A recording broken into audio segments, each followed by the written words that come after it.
Hello, good evening. It's Dr. Trude Ufondu of Snowspirations Global Health Solutions. Thank you so much and welcome to today's evening YouTube Live. Today we're going to look at hydration and pregnancy.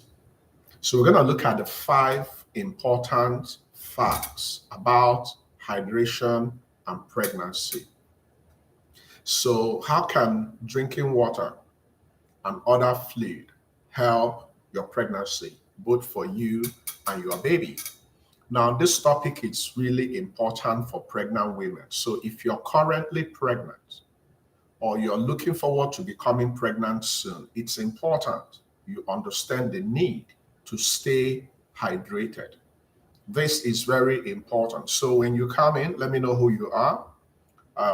Tell me your location and sit back. And in a few minutes, we're going to start. We're going to interact. We're going to learn one or few things which will empower you, which will give you the knowledge you need. And at the end of the day, you have very good outcome in your pregnancy. The overall aim of our topics is to educate you, to bring you up to speed so you can do the right things to become pregnant, so that when you finally become pregnant, you can make better decisions so you can have good outcome. The normal duration of pregnancy is a long time not to do the right things. One wrong thing can affect your pregnancy drastically. Our aim is to make sure that every woman will have good outcomes. So let's quickly start. So you see, when you become pregnant, by default, you will have an increased need for hydration. So the health centers will be craving for water more, will be craving for other fluid more. Now, of all the fluids you need in pregnancy, water is your best friend. You do not ever avoid water for anything. I know some of you might not really like water. Water might not be your thing. You know, some people don't really drink water because it's not sweet. Now, when you are pregnant, you will have more need for water than an average person out there, because you need water to make the amniotic fluid.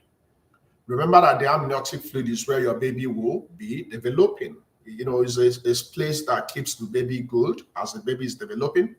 That fluid will help the limbs and other structures to develop properly.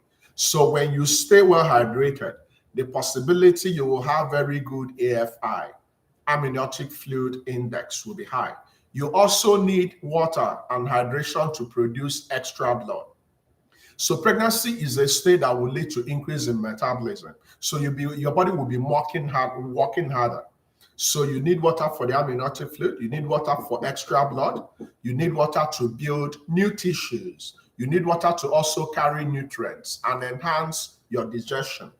One of the problems that women will have in pregnancy is constipation because of the hormonal changes in your body. But when you stay liberal on fluid, especially water, your digestion, you probably wouldn't have problems with constipation, which you do not ever want to have if you're in pregnant state. Now, when you also drink water, you will also help to flush out waste products and toxins. Now, what are the key benefits of drinking water? The reason why I'm using water is because water is the best fluid. There are a couple of other, fluids you can take, but personally, I will advise you to be on water.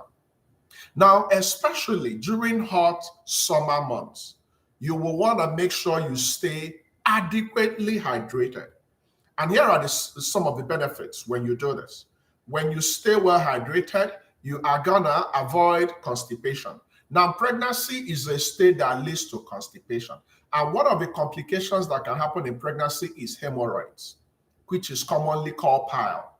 So women that are pregnant are prone to having temporal hemorrhoids, which will resolve once pregnancy is over.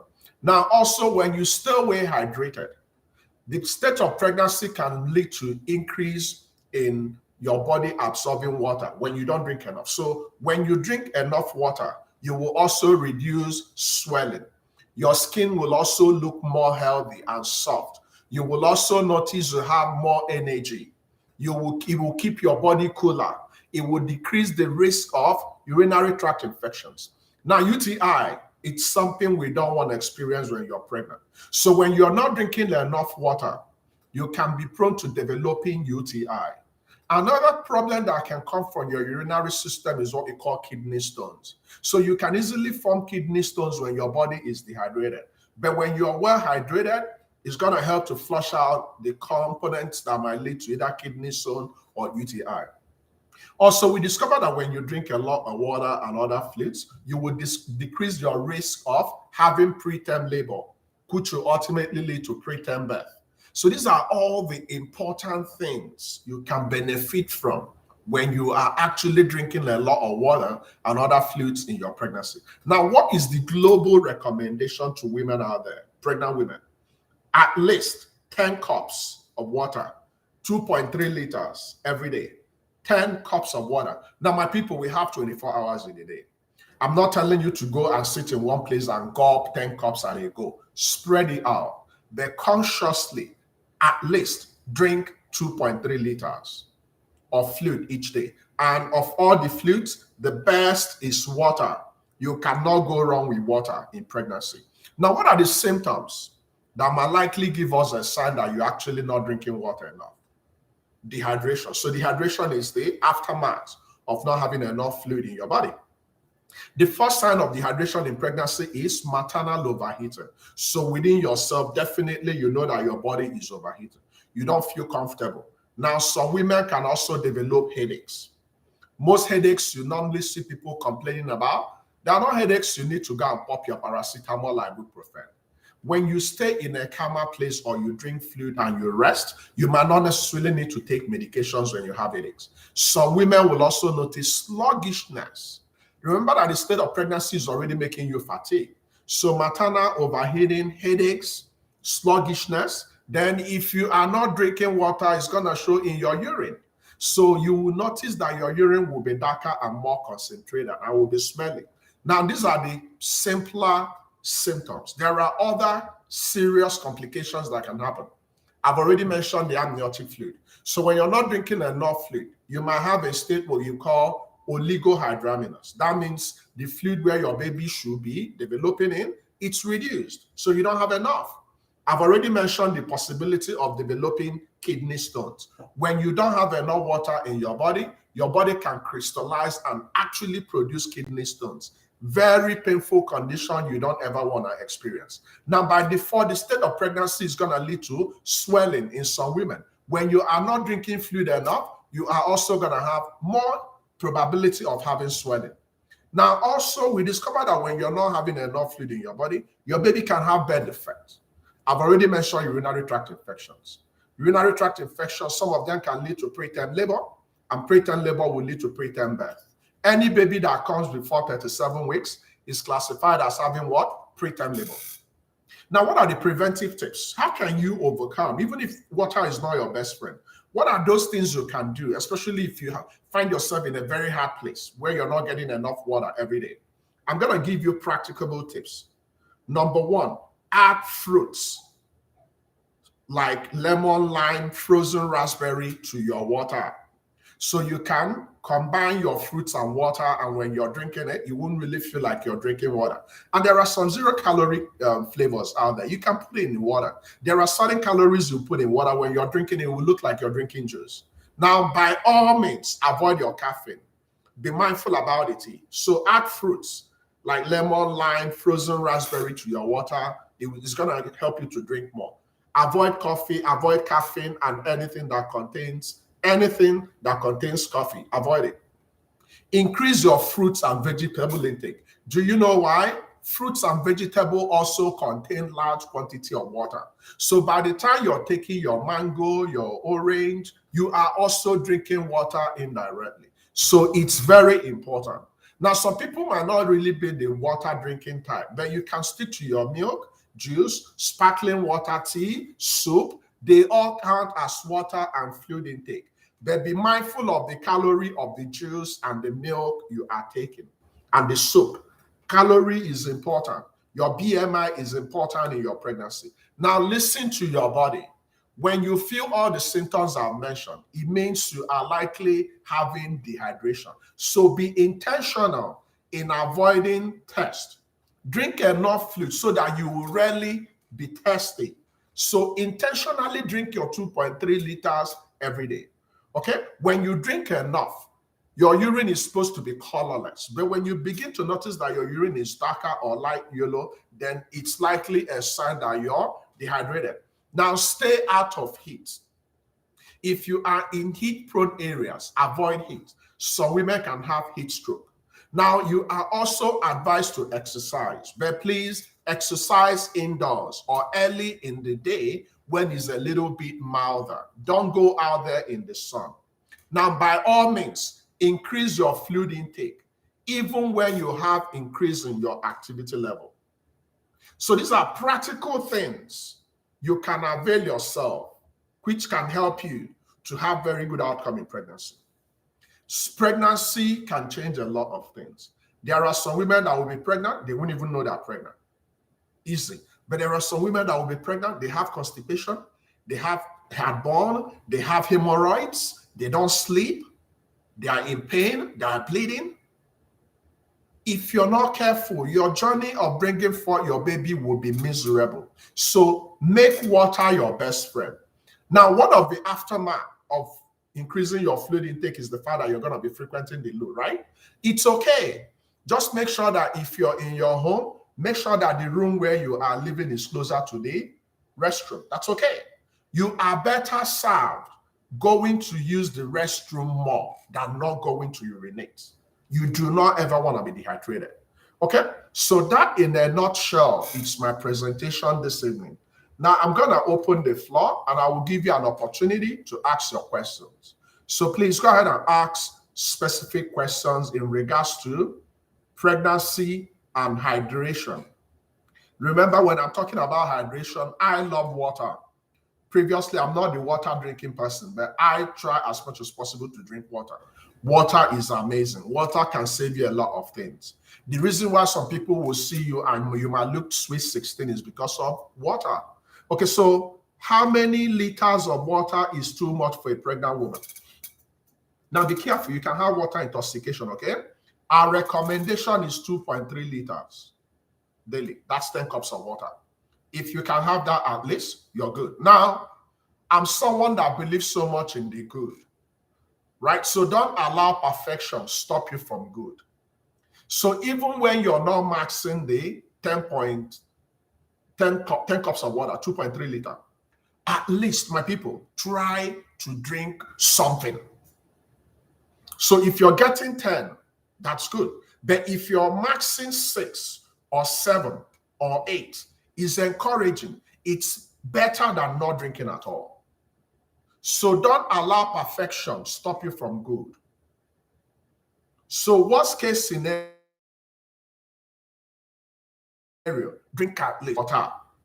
Make sure your water is clean water, not sachet water. There are so many waterborne illnesses, there are so many waterborne diseases that can affect your pregnancy. So many waterborne diseases out there. So be careful. The water you're drinking must be clean water that will help you and your baby. Yeah, Dumeje? You okay? Yes, but can we drink water? Yeah, you can see Dumeje is drinking his own water. Okay, how can a woman who is suffering from morning sickness stay hydrated? Now, this is a very, very important question. Now, you see, the state of pregnancy can lead to what we call hyperemesis gravidarum. Don't worry about the medical terminology. It simply means increase in the frequency of vomiting and wanting to vomiting in pregnancy. It can happen to some women. Now, some people will call it morning sickness. So morning sickness doesn't mean it's only in the morning. It can happen anytime. Now, this is what you need to know. Anytime you're losing fluid in your body, you must replace that. So as a pregnant woman, when you are vomiting, when you are stooling, when it's all said and done, you have to replace it any which way. So women that are prone to more vomiting or more stooling in pregnancy, by default, must be conversant with ORS, oral rehydration salt, or oral rehydration solution. You have to replace every single fluid you lose. Dehydration in pregnancy can also degenerate to bleeding in pregnancy. So by all standards, If you are having hyperemesis gravidarum, that means you are vomiting excessively. Have plans to replace it. Some women might have very severe hyperemesis gravidarum, and we have to admit them to put infusion to their body. So there are some women that are grossly dehydrated. We bring them in, we keep them on admission, then we give them fluids because anything can happen. So in as much as I understand that you don't like water and you're vomiting, and guess what? When you're losing fluid, you won't have energy. Okay? So by default, you can also do one of few things. You can keep taking your fruits and vegetables, knowing fully well that your fruits and vegetables also contain water. And there are a couple of remedies they will give you when you go to ANC in regards to managing hyperemesis gravidarum. Okay? Now, guys, I love the questions. Keep bringing the questions, okay? Pregnancy and bringing forth babies, I love them. Okay? So now, anything concerning this topic, if you want to ask further questions, please feel free. Now, there are this particular school of thought that, oh, don't drink ice water, don't drink cold water, don't drink this, don't drink that. Guess what? It doesn't matter the temperature of the water you're drinking. The temperature of the water you're drinking is based on your environment. Now, if you're in a very hot place, you're not supposed to go and start drinking tea or warm something. You drink chilled water. Your ice block is water in solid state. So whenever water enters your body, it's just like iron obeying. Anytime any form of water enters your body must conform that water to what the body needs. So if you're in a very hot environment and you drink cold water, what's going to happen when that cold water is going into your body is going to dilute all the hot areas in your body. When you're in a very cold environment, when you drink your hot water or your warm water, what's going to happen when it goes into your body, it's going to conform to the standard that will help your body to perform optimally. So it doesn't matter if it's cold water, it doesn't matter if it's hot tea, it doesn't matter if it's warm tea. The most important thing is that you're staying hydrated. The key word is the quality of water you're drinking. Very, very important. Okay? Keep asking your questions. Hello, doc. What type of fruits can aid hydration? All fruits, all edible fruits. You see, in pregnancy, some people will tell you, oh, don't eat pineapple, or don't eat pawpaw, or don't eat this, or don't eat that. Guess what? So long as that fruit is edible, it's okay. You can have them. 100%. Okay? So all those old fairy tale of pineapple leading to contractions and all those stuff, it's not evidence-based. There is no like concrete evidence to support that. There might be some anecdotal, thinking about that and, a couple of things here and there, but it's not proven. So stay on your fruits, all fruits, your banana, your fruits, your mango, your oranges, any one you like. Just make sure they are properly and hygienically prepared, then eat them liberally. They will help you with staying hydration. So don't avoid any of the fruits. They are all okay, so long as they are edible. Okay? Personally, I would want you to go more organic. If you can grow your fruits, good. The problem is, most of the fruits we buy out there now, some of them are antibiotic, mediated grown fruits. So many people are on the fast lane. So you are better served eating anything you prepare or any fruit you pluck from your farm. Okay? If you notice, the percentage of people that get sick in the villages compared to township, people in the villages rarely have all these chronic medical conditions. Have a moment, I think. They rarely have them. Because they are constantly romancing nature. When they want yam, they go to the farm. When they want vegetables, they go to the farm. When they want water, they go to the stream. Everything they are putting in their body is raw. It's unadulterated. But when we go to townships, there are so many things that have carcinogens. There are so many poisons we put in our body. There are so many preservatives they use in the food we eat that can cause us harm. Some people depend on noodles and all those fast foods. You don't want to make that mistakes. So if you are blessed to have access to your own food, grow your own food. Okay? Does water help in managing gestational diabetes? Not directly, but remember, part of the problem in diabetes is what? Polyuria. So you ease yourself more. Polydipsia, you become thirsty. You want to drink water frequently. It's okay. Now, the beautiful thing about gestational diabetes, if it's strictly gestational diabetes, it means that when you are pregnant, you develop the diabetes. Now, if you are careful with your lifestyle modification and you are lucky and you are blessed, once your pregnancy is over, your blood sugar and everything will come back to normal. Now, some people might be diabetic before they became pregnant. In that situation, if you're giving insulin or you're giving oral hypoglycemics, make sure you take them religiously. So water, like in Nigeria, we say water doesn't have enemy, right? Water is the best friend you can ever have. So I won't tell you, oh, water is going to help do this in diabetes. It doesn't really have a direct effect, but it's helpful on the long run. Okay? So one of the problems you have in diabetes is frequency. You wake up to pee because your body is trying to struggle with insulin management of, the way energy is distributed in your body. I love those questions. Do we have any other questions? Beautiful questions coming from the floor. So remember, before we go today, subscribe.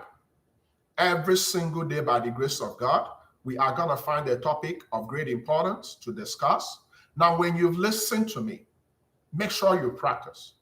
Make sure you pray to God. Make sure you play. Then let go and let God in every aspect of your life. If you want to be a father, do what fathers do. If you want to be a mother, do what you need to do to become. The month of August is fast ending. Don't allow yourself carry over 2021 to 2022. No.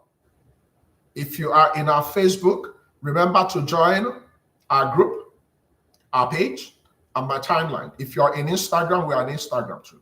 By the grace of God, we are developing our app. So over time, you will have so many opportunities to interface with our group. Thank you for coming this evening. If we don't have any other question, I'm going to take my leave. Ebenezer, which topic do we have tomorrow? Can you quickly share the topic we have tomorrow so that our members can keep in touch and prepare their minds? Now, we have so many other important videos, so many videos that will help you to have a better understanding of your body. When you have subscribed, please also make out time to go and learn. Knowledge is the new oil. When you have your knowledge, nobody can tell you nothing. You know better. When you know better, you act better. Now, the most painful experience I had as a practicing doctor in Nigeria, in Air Force Hospital in Ikeja, certifying a 1-year-old kid dead. I can't forget that experience. No mother should lose her baby. No mother should die on the table. Now, I'm just trying to generate a couple of what's going on the inside. This evening I watched a video of our colleagues interviewing to go to Saudi Arabia, our colleagues in Nigeria, my medical colleagues. They are currently on strike. Now, ask yourself a simple question. If majority of Nigerian best doctors are outside Nigeria, which I don't blame anybody at all, and people are leaving, and nobody is even addressing their concern, what will happen to you when you have emergency as a pregnant woman by 2 a.m.? If they take you to a teaching hospital and they're on strike, who will deliver your baby? If you happen to have an emergency, who will deliver your baby? These are important things, but our leaders are not even prioritizing it. So be careful. When you achieve this joy of becoming pregnant, the first thing you must do is to safeguard your baby. How do you do that? You register for ANC. ANC is your insurance. Now, some women have pregnancies we call high-risk pregnancy. By default, if you're 35 years and above, your pregnancy is already classified as what? High risk, because you're advancing maternal age. Now, there are a couple of other things that will put you into high-risk category. Now, the question you have to ask yourself, if you're pregnant? What is the perimeter? What is the closest tertiary center? In medical practice, we have primary center, secondary center, and tertiary center. Tertiary center is the teaching hospital. So anywhere you see yourself in pregnancy, always think, if anything happens to me, where will be the place I will go to and I will be attended to immediately? There are so many women that will be pregnant, the pregnancy will be going okay, and suddenly we might have a need to go for emergency CS. There are so many women that will bleed on the table, they will die on the table, and they will say, oh, that's how God wants it. That's not how God wants it. God doesn't want you to die. God doesn't want your baby to die. So if you are in Nigeria, you need to be careful. So you can't be a newly crowned pregnant woman. Suddenly you're smart. You're not registered in your location. You're not registered in the group A and C. You're not learning anything. You're not subscribing. You are going against the norm. Then when you begin to bleed or you begin to have complications, you begin to look for shortcut. That's not right.